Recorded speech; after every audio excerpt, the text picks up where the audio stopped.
I call on members' order of the day. Number 1.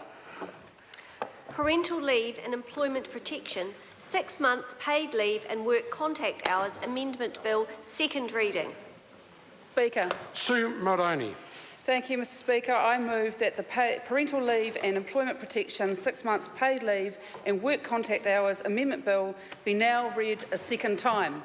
For a second time. Because this is a bill that has essentially been before this Parliament before, a bill that was drawn out in 2012. So for 4 years, for 4 long years, we've been debating in this Parliament a bill to get paid parental leave to 26 weeks, and we've had a majority support for this bill passing, and yet the government has continued to play political games for those 4 long years with families' lives to try and prevent it from passing. Well, Mr Speaker, I hope that this is the final time that I will begin a second reading speech on this bill, and I hope that the government will see sense and remove its threat of a financial veto for a measure that, after all, is asking for children in Aotearoa New Zealand to get the best start in life. What could be less controversial than actually getting it right in the early months? What could be less controversial than that? And I suspect that we're about to see, or are we about to see, the male backbenchers from the National Party rolled out to oppose this bill, when in fact tomorrow in the budget we will see the national government actually propose an extension to paid parental leave. Are we about to witness that? That they're going to put the backbenchers up as fodder to actually argue against it and oppose it, while Bill English has in his back pocket a plan to actually extend paid parental leave? Well, I believe that's exactly what we're about to see played out, but we'll wait and see for tomorrow. It would be an extremely foolish measure of a government that has become arrogant and stopped listening to New Zealanders to continue to oppose this measure. Why do I say that? Because as the government has continued to play politics with this issue, they've tried to buy people off with the idea of a couple of weeks here or a couple of weeks there. The passion for this has just got stronger. The passion for this has got stronger not only from the Labour Party, but it has got stronger from the New Zealand public. How do I know this? Because the first time around, this measure and this bill had around about 3,800 submissions made on it. Now, that's a substantial number of submissions on an issue.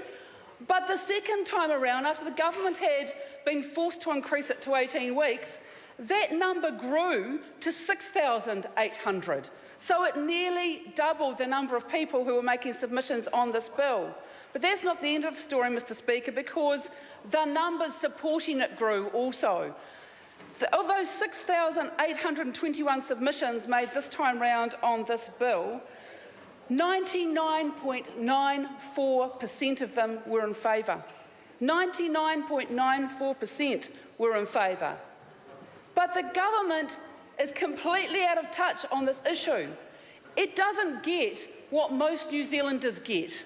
Most New Zealanders understand that it's just smart economics to put a little bit of investment in those early months of a child's life in order to get the bonding and attachment right between parent and baby, in order to support good breastfeeding regimes, so that as taxpayers we don't continue to pay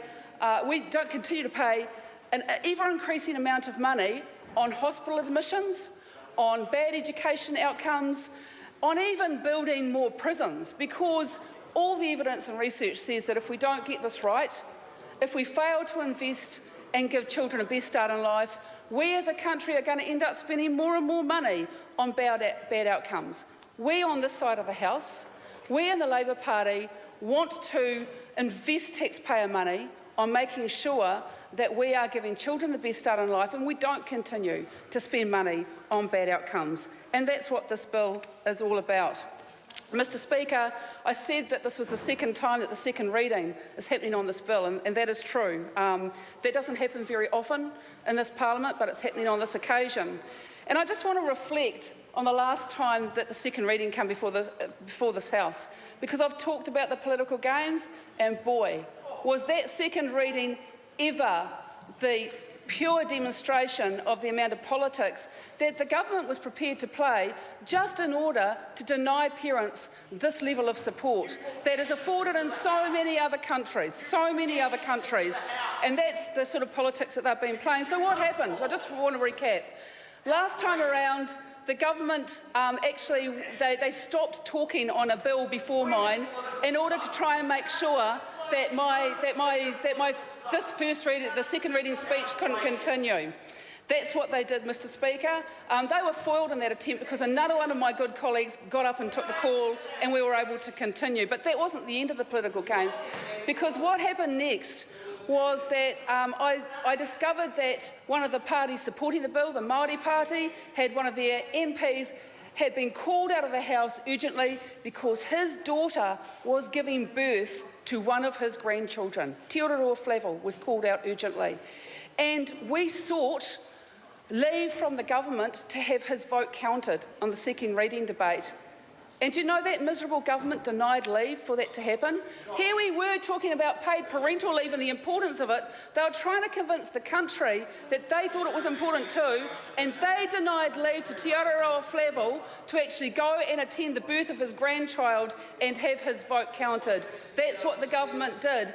And then what happened next was the government then incorrectly cast the Māori Party vote against the bill, which meant that actually on the night it was defeated. But fortunately, the Māori Party corrected the bill the next day in Parliament and it was allowed to proceed on its way. But that is the level of political games that the government has been prepared to play over this. And I still recall, Mr McIndoe, on that night watching Peter Sharples come down to the House to correct the Māori Party vote, being taken out of the chamber by yourself, by Mr McIndoe, not yourself, Mr Chair, and stopped from correcting the vote on that night. Order. I know there's some heat in this and there's some accusations that are being made. There's an opportunity for rebuttal, and I just ask members just to tone it down. Sue Moroney. Well, thank you, Mr Speaker. It seems that nothing's changed on that count, but I really do hope, and I'm pleading with the government, for the political games to stop now. Time to give it up, because even the ballot goddess is against the National Party on this one. The ballot goddess made sure that this bill got drawn out again so that we could debate once again some of the things that are important for families in this country and put their interests first and prioritise their needs. Mr Speaker, some other things have changed since the last time we were debating this bill as well. This time around, the thing that really struck me about the submitters who came in and told us their stories was the number of young women, and by that I'm talking about women in their 20s and 30s, so anyone younger than me is a young woman, and they came and told their stories about how in under John Key's government they were having to make decisions about whether they paid off their student loan, whether they saved for a house, or whether they had a baby. So this is the sorts of decisions that young people are having to make under this government. They're having to decide with the huge housing costs that they are facing about whether they're going to spend their lives trying to get into home ownership or are they going to have a family. And those are the very serious issues that confront today's young people in making these decisions. Mr Speaker, I never had paid parental leave when my children were born, but I will not be one of those people who says I never had it, so neither should anyone else.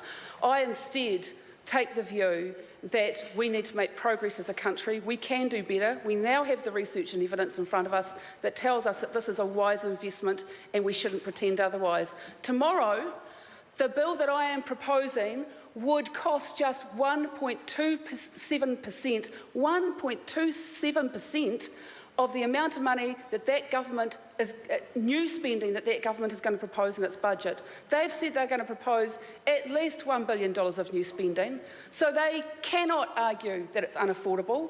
1.27% of budget 2016 is all this bill would need in tomorrow's budget. So I do not want to hear the members opposite get up and pretend that this is unaffordable. It's simply about priorities, and the priority should be families and giving children the best start in life.